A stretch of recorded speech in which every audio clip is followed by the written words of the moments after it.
Well, as a recap, today marks the 112th anniversary of the formation of the ANC. The party was formed with the purpose of liberating the black majority against the draconian apartheid era. The regime passed racial laws ensuring the segregation and suppression of people of color, and with the birth of the ANC, the hope for a new country rife with possibilities and the liberation of black people emerged. The governing party will celebrate its formation in Mbombela, Mpumalanga, on the 13th of this month. Political analyst Professor Sethulego Matebesi joins us now for some analysis. Prof, thank you so much for your time. What we heard a little bit earlier on from the ANC President Cyril Ramaphosa saying that whilst there are many problems in the country led by the ANC, of course, the party has largely done well. If you're listening to those, utterances by him a little bit earlier on, would you agree that in some parts that they have done largely well if you look at the history of their rule, which is 30 years? But also fundamentally, some of the points that he's touched on in terms of the ANC being pro-poor, etc. Hi, good afternoon, Nati, and good afternoon to your viewers. I think it is expected of any president of the African National Congress to make such statements on such a prestigious occasion, which is, it's not many organizations that reaches a century.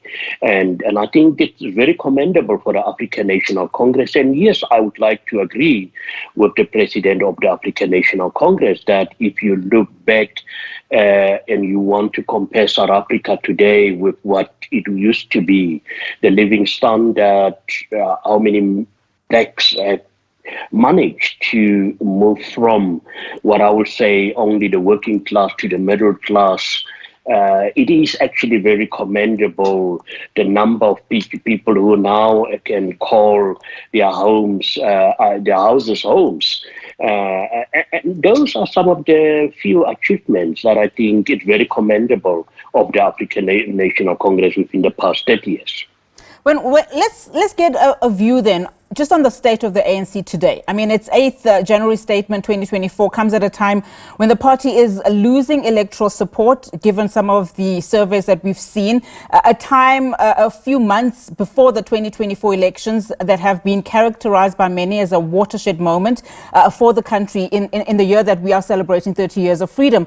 It also comes at a time where its former president has announced that he will not be voting for the ANC, but more importantly, calling on the electorate also not to vote for the ANC.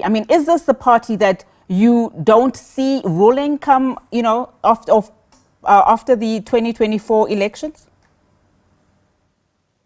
Well, very interesting remarks and questions, but I still see the African National Congress be ruling the country after the 2024 elections, even if they are going to get below 50%. There's absolutely no, if you look at the opposition, we haven't yet reached a state where we can say the opposition politics in South Africa has been consolidated to such an extent that they will unseat the African National Congress. It's not unprecedented what the former president is doing, but this is what the African National Congress has become. They are elevating and celebrating leaders who in the first place should never have been leaders within the African National Congress, or certain action should have been taken. And it's very unfortunate when you've got a former leader of a party, doing or making such pronouncements or taking such a bold decision, which I believe, although some commentators will differ with me, it will definitely one way or the other hurt the African National Congress. No, absolutely. Some even going as far as saying that the former President Jacob Zuma is a threat to the ANC. Just talk to us about how the ANC should be addressing the former president. He's maintained that he will continue to be a member of the ANC, whilst he's also proclaimed that he will not vote for the ANC and he cannot campaign for the ANC, and in fact that he will be supporting the MK party. This has been a problem of the African National Congress. In actual fact, for me, this is the elephant in the room. The party does have rules and regulations. You can't have an organization more than 100 years old, a century old, that does not know how to navigate around shenanigans like this. And I strongly believe that this is an opportunity that once and for all, the ANC should demonstrate, not only to the former president, Jacob Zuma, but to any member, no matter what position they hold, to say they are not going to allow certain things to happen. Disciplinary action should be institutions, and the ANC, well, we've heard over the weekend that at least their Secretary General has made some pronouncement, but very shocking pronouncement, which I strongly believe that inadvertently once again indicates some of the troubles and huge challenges that the ANC is facing. I strongly believe that even the Secretary General is campaigning against its own party by some of the pronouncements that he has made.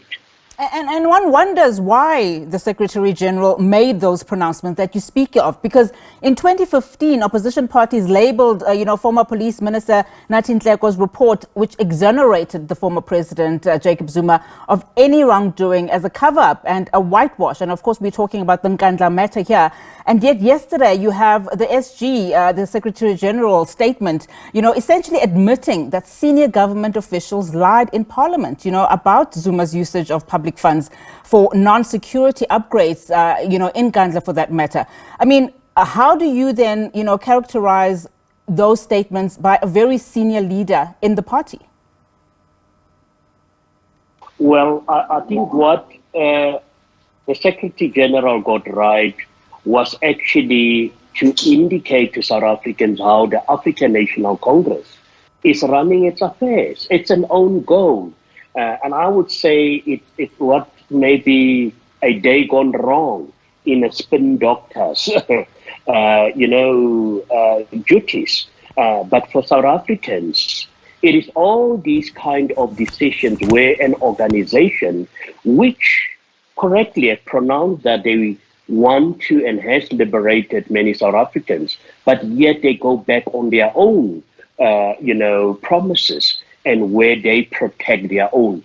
And actually, what this tells us, and it raises many questions, to what extent are our current leaders protecting one another to advance their own agenda, these skewed priorities, instead of advancing the needs of South Africans? We've got load shedding. Is load shedding perhaps not also one of the decisions? Or what I would say, some of the wrong decisions that have been taken by the current government. And these are the kind of things that I strongly believe that the Secretary General should have considered before he made that pronouncement. Professor, thank you so much for your input and your thoughts this afternoon. Political analyst Professor Sethulego Matebesi there for us.